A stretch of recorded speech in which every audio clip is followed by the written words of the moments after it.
Our first guest is a decorated Marine, an emergency room physician, and now he proudly serves the great people of Georgia's 6th Congressional District. He's Congressman Rich McCormick, and he joins us right now. Congressman, Merry Christmas. Great to have you on the show for the first time. Merry Christmas. Good to see you, brother. It is good to see you, sir. You have done something very important. I think there's been all of these revelations in the last year about this infrastructure of censorship. You actually got something done. You got into the NDAA, the National Defense Authorization Act, and you got a provision in to neuter one of those censorship machines that are out there. Tell us a little bit about what you did with NewsGuard and why you did it. So NewsGuard is an agency that basically rates different media outlets. And if you have a bad rating, you're not allowed to advertise on that agency, whether you're a military or anybody else, anything in the DoD. We're literally paying hundreds of thousands of dollars for this agency to do biased analysis where they could rate your news agency a horrible rating, lower than China because of misinformation, whatever they deem as misinformation.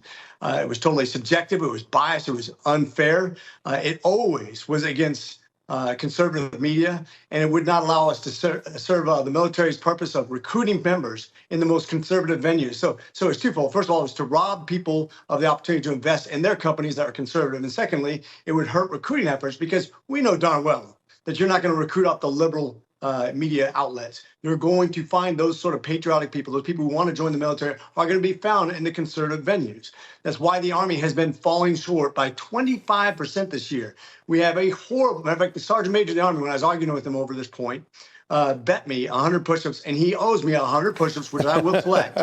That they would make the recruiting goals. They didn't even come close. They did even worse because they're not recruiting warriors. They're not doing what the Marine Corps. The Marine Corps met their match because they're actually recruiting warriors. They're going after the conservative venues. They're actually going after the kind of people that you want in the military. Stop chasing your tail. Stop doing the wrong thing. Getting rid of NewsGuard, making sure they can't be used to bias our advertising dollars is the right thing to do. It takes away from their liberal agenda, and it helps us with recruiting. I'm glad we got put in the NDA. Yeah, it's such an important strike. It's really the first constructive and concrete action that Republicans have been able to do to really fight censorship. A big win. It got all the way through the conference committee. Congratulations. I think all of us who value free speech appreciate what you did there. I want to turn to something because there's a tie between these two things. I know you're going down to the border after the first year with the speaker. In the last 24 hours, we got two numbers that I think really epitomize the Biden administration's record. The first is the lowest, smallest army we've had since World War II because of the failure to meet those recruitment numbers. And then at the same time, the largest number ever recorded at the southern border crossing in a day, 12,600 illegal aliens. Two numbers that I think speak volumes about the Biden administration. Are Americans fed up, and our Congress, is your Republican colleagues ready to do something dramatic to address these? Well, here's the funny thing. We passed H.R. 2. It was one of the first things we passed. The very first things we passed in the very opening of Congress to secure our border, to remain in Mexico, to have more Border Patrol agents, not the ones that Joe Biden wants to send down there to process people as they reclaim assignment, but actually to turn back people from coming into the United States illegally, to finish the wall, to do all the things we said we were going to do. We passed it. The Senate has literally sat on it. The president has sat on it. The president has no intention of making this into law. As a matter of fact, to the point where they say, we're not even going to combine it with other things that we want because we don't want any compromise in securing our border. Now, this comes at a great political cost to him, and he is going to lose the election on this single issue, if nothing else. And there's a lot to pick on him. But if you think about it, not even the sanctuary cities, those sanctimonious sanctuary cities that said, oh, we don't care, let them come here, we'll protect them. They're saying no more. We can't handle it. The most liberal of liberal cities do not want it anymore. And that tells you what the American people are right now. If the liberals are willing to turn them away and say, we don't want it, then the American public is sick and tired of it. We've done our part. He needs to do his part.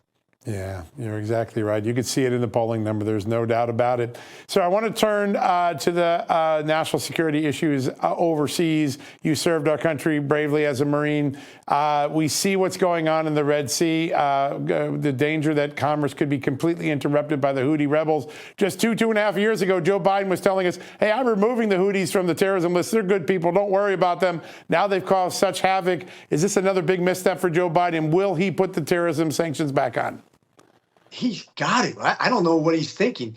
in their doctrine, they literally talk about destroying Israel, destroying America, hating people who are not thinking exactly like they are. That's in their doctrine. That's who they are and what they believe, what they teach, what they go out there. You look at what they're doing. They're attacking ships. They're attacking commerce. They're attacking people. They're trying to kill people. They are evil human beings that need to be wiped off the face of the earth. I am literally, if I was the commander in that area, I would be pleading with the Secretary of Defense to get the president to authorize me to eliminate every single Houthi that came in after our shipping lanes, after anybody else who's an ally. Literally, let's destroy them. Let's go after them. I don't care where they are. I don't care what country they're in. If you can identify them as the bad guys that are terrorists, let's get rid of them. That's how you deal with evil. You're not going to convince them by holding out an olive branch. You convince them by at the end of a tip of a spear.